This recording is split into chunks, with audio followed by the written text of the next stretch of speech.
In 2024, we may well be watching Kamala Harris and Mike Pence go head-to-head as presidential candidates. Not only do both have presidential ambitions, but thanks to their running mates' advanced ages, both could easily become president by succeeding to the office. Prior to the 2020 vice presidential debate, Senator Harris and Hillary Clinton sat down to chat about what to expect. Clinton offered, "I think you should be prepared for the slights, the efforts to diminish you personally, and you as a woman who's about to be our next vice president. There will be a lot of maneuvering on the other side to try to put you in a box." If the ex-Secretary of State was concerned, she needn't have been. The list talked to body language expert and psychologist Dr. Reneé Carr, who gave us exclusive insights into what Kamala Harris's body language at the VP debate revealed. Dr. Carr, who is also a political and corporate advisor, told the list that while Senator Harris showed up prepared for a formidable opponent, she was still confident in her skills at speaking and relaxed in the debate setting. Carr based her judgments on movements that some may find unexpected or surprising.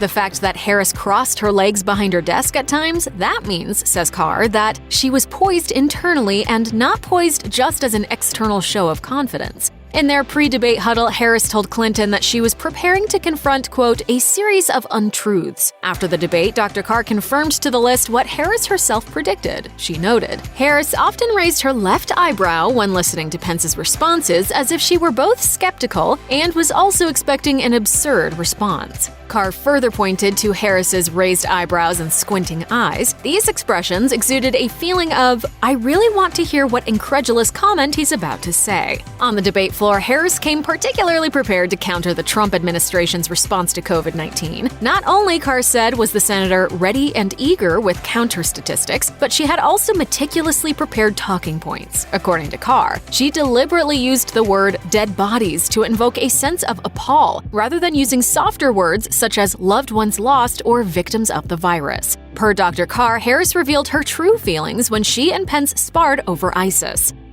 You gotta know who your adversaries are and keep them in check.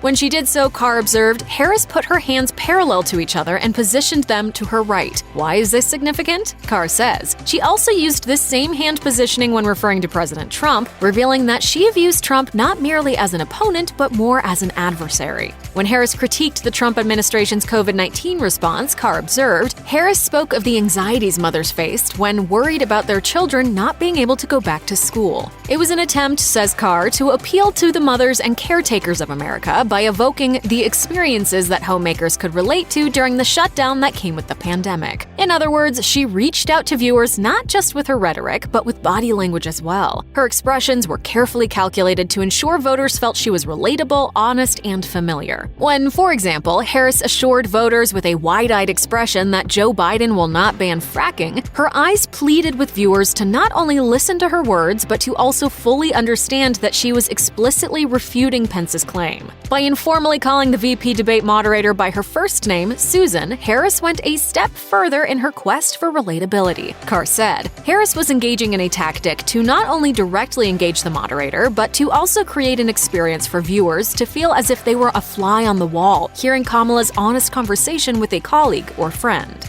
For all of Harris's apparent efforts to exude self-control, Dr. Reneé Carr pointed the list to 3 notable times when Harris might have lost it. The first, when debate moderator Susan Page asked Harris if she would take a COVID-19 vaccine. If the doctors tell us that we should take it, I'll be the first in line to take it. Absolutely. But if Donald Trump tells us that we should take it, I'm not taking it. According to Carr, the telltale sign of her irritation was a flared nose. The second, when Harris laughed after Pence alleged that her running mate would make it a priority to raise taxes. How can a laugh, you think, be a sign of anger? According to Dr. Carr, in addition to a chuckle, she also pressed her tongue against her teeth, revealing that she had unchoice words for Pence in mind, but was making sure she did not verbalize those words. But the most emotional Harris got during the debate was during discussions about the police killing of Breonna Taylor. Pence's answer to the question led to a criticism of Harris's legislative history regarding the police. Carr observed, her nose flared and her voice slightly wavered to reveal she was becoming emotionally charged and angered. It is likely that she was not only insulted by Pence's comments, but that she felt he lacked the credentials to critique her track record.